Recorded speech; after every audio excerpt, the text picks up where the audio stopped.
Sanctus, Sanctus, Sanctus Dominus Deus Sabaoth.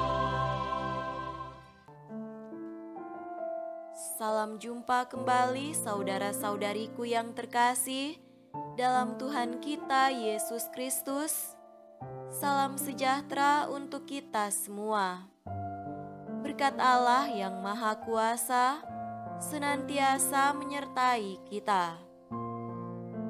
Marilah kita mendengarkan dan merenungkan bacaan-bacaan kitab suci hari Sabtu tanggal 11 Maret tahun 2023. Bacaan pertama dari Nubuat Mika bab 7 ayat 14 sampai 15, dilanjutkan dengan ayat 18 sampai 20. Gembalakanlah umatmu dengan tongkatmu, kambing domba milikmu sendiri, yang terpencil mendiami rimba di tengah-tengah kebun buah-buahan. Biarlah mereka makan rumput di Basan dan di Gilead, seperti pada zaman dahulu kala. Seperti pada waktu engkau keluar dari Mesir, perlihatkanlah kepada kami keajaiban-keajaiban. Siapakah Allah seperti engkau, yang mengampuni dosa dan yang memaafkan pelanggaran dari sisa-sisa miliknya sendiri, yang tidak bertahan dalam murkanya untuk seterusnya, melainkan berkenan kepada kasih setia? Biarlah Ia kembali menyayangi kita, menghapuskan kesalahan-kesalahan kita, dan melemparkan segala dosa kita ke dalam tubir-tubir laut. Kiranya Engkau menunjukkan setiamu kepada Yakub dan kasih-Mu kepada Abraham, seperti yang telah Kau janjikan dengan bersumpah kepada nenek moyang kami sejak zaman purbakala. Demikianlah sabda Tuhan. Syukur kepada Allah.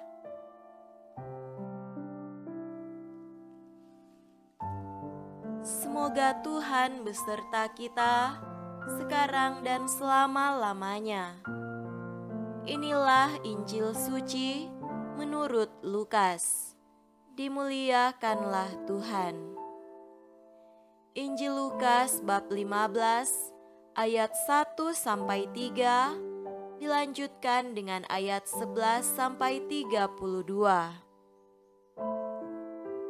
Para pemungut cukai dan orang-orang berdosa biasanya datang kepada Yesus untuk mendengarkan Dia.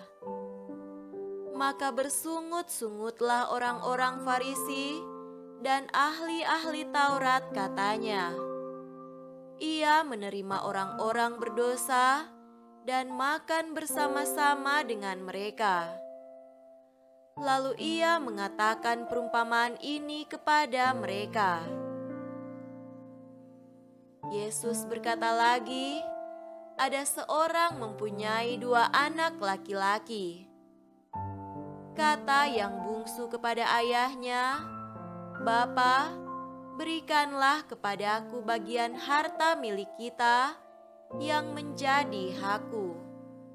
Lalu ayahnya membagi-bagikan harta kekayaan itu di antara mereka. Beberapa hari kemudian, anak bungsu itu menjual seluruh bagiannya itu, lalu pergi ke negeri yang jauh. Di sana ia memboroskan harta miliknya itu dengan hidup berfoya-foya. Setelah dihabiskannya semuanya, timbullah bencana kelaparan di dalam negeri itu, dan ia pun mulai melarat. Lalu ia pergi dan bekerja pada seorang majikan di negeri itu. Orang itu menyuruhnya ke ladang untuk menjaga babinya. Lalu ia ingin mengisi perutnya dengan ampas yang menjadi makanan babi itu, tetapi tidak seorang pun yang memberikannya kepadanya. Lalu ia menyadari keadaannya, katanya, "Betapa banyaknya orang upahan Bapakku yang berlimpah-limpah makanannya, tetapi aku di sini mati kelaparan. Aku akan bangkit dan pergi kepada Bapakku dan berkata kepadanya, Bapa, aku telah berdosa terhadap sorga dan terhadap Bapa. Aku tidak layak lagi disebutkan anak Bapa. Jadikanlah aku sebagai salah seorang upahan Bapa." Maka bangkitlah ia dan pergi kepada bapaknya. Ketika ia masih jauh, ayahnya telah melihatnya, lalu tergeraklah hatinya oleh belas kasihan. Ayahnya itu berlari mendapatkan dia, lalu merangkul dan mencium dia. Kata anak itu kepadanya, "Bapa, aku telah berdosa terhadap sorga dan terhadap Bapa. Aku tidak layak lagi disebutkan anak Bapa." Tetapi ayah itu berkata kepada hamba-hambanya, "Lekaslah bawa kemari jubah yang terbaik, pakaikanlah itu kepadanya, kenakanlah cincin pada jarinya, dan sepatu pada kakinya. Dan ambillah anak lembu tambun itu, sembelilah dia dan marilah kita makan dan bersuka cita. Sebab anakku ini telah mati dan menjadi hidup kembali, ia telah hilang dan didapat kembali." Maka mulailah mereka bersukaria. Tetapi anaknya yang sulung berada di ladang, dan ketika ia pulang dan dekat ke rumah, ia mendengar bunyi seruling dan nyanyian tari-tarian. Lalu ia memanggil salah seorang hamba dan bertanya kepadanya, "Apa arti semuanya itu?" Jawab hamba itu, "Adikmu telah kembali dan ayahmu telah menyembelih anak lembu tambun karena ia mendapatnya kembali dengan sehat." Maka marahlah anak sulung itu dan ia tidak mau masuk. Lalu ayahnya keluar dan berbicara dengan dia. Tetapi ia menjawab ayahnya, katanya, "Telah bertahun-tahun aku melayani Bapa, dan belum pernah aku melanggar perintah Bapa, tetapi kepadaku belum pernah Bapa memberikan seekor anak kambing untuk bersukacita dengan sahabat-sahabatku. Tetapi baru saja datang anak Bapa yang telah memboroskan harta kekayaan Bapa bersama-sama dengan pelacur-pelacur, maka Bapa menyembelih anak lembu tambun itu untuk dia." Kata ayahnya kepadanya, "Anakku, engkau selalu bersama-sama dengan aku, dan sekarang kepunyaanku adalah kepunyaanmu. Kita patut bersukacita dan bergembira karena adikmu telah mati dan menjadi hidup kembali. Ia telah hilang dan didapat kembali." Demikianlah sabda Tuhan. Terpujilah Kristus.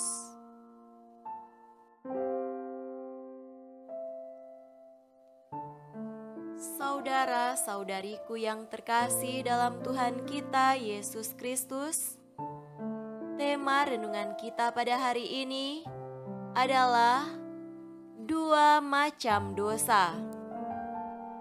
konflik dan ketegangan dapat terjadi di dalam setiap keluarga, termasuk di dalam keluarga yang baik-baik sekalipun.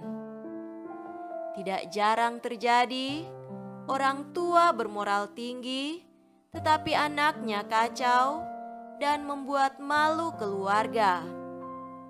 Anak pembangkang dan semau gue dicap sebagai anak yang jahat, sedangkan anak yang penurut dipuji sebagai anak yang baik dan dapat dibanggakan. Tetapi, apakah selalu benar demikian? Kita masih harus melihat bagaimana akhir dari perjalanan hidup masing-masing anak tersebut. Dalam Injil hari ini, Yesus menyampaikan perumpamaan anak yang hilang. Yesus menyampaikan perumpamaan ini untuk menanggapi sikap orang-orang Farisi yang marah karena Yesus bergaul dan makan bersama orang-orang berdosa. Untuk menjelaskan alasan mengapa ia melakukan hal itu, Yesus selalu menceritakan kisah ini. Yesus pertama-tama mau mengungkapkan bagaimana sesungguhnya hati Allah itu.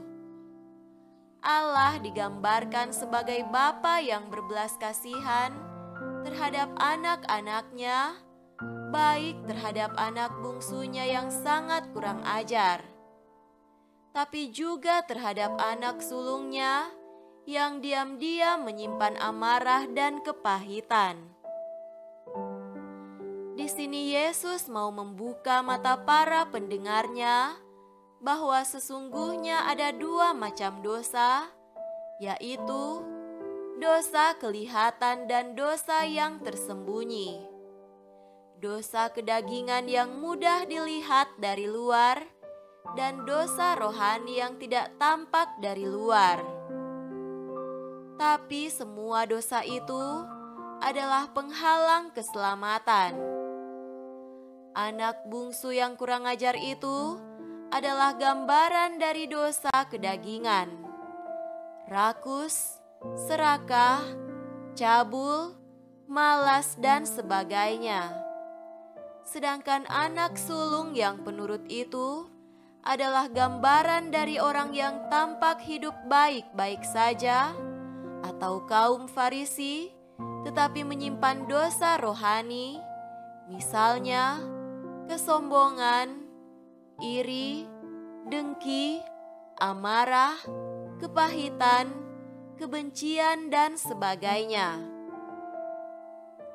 Saudara-saudariku terkasih, Yesus tegaskan bahwa pertobatan adalah satu-satunya jalan untuk beroleh keselamatan. Kembalilah kepada Bapa yang setiap hari menanti dengan setia. Dengan indah Yesus menguraikan bagaimana proses pertobatan itu yang bisa kita kaitkan dengan ritual sakramen tobat di dalam gereja. Sakramen tobat bukan sekedar mengaku dosa. Inilah proses yang dilakukan anak yang hilang tersebut. Pertama, menyadari keadaan buruk akibat dosanya. Kedua, mengenal atau menyesali dosanya. Ketiga, membuat keputusan meninggalkan dosa. Keempat, membuat langkah yang nyata untuk kembali kepada Allah. Kelima, mengakui dosa secara jujur kepada Bapa. Apakah diri kita tipe anak bungsu atau anak sulung? Semoga demikian. Amin.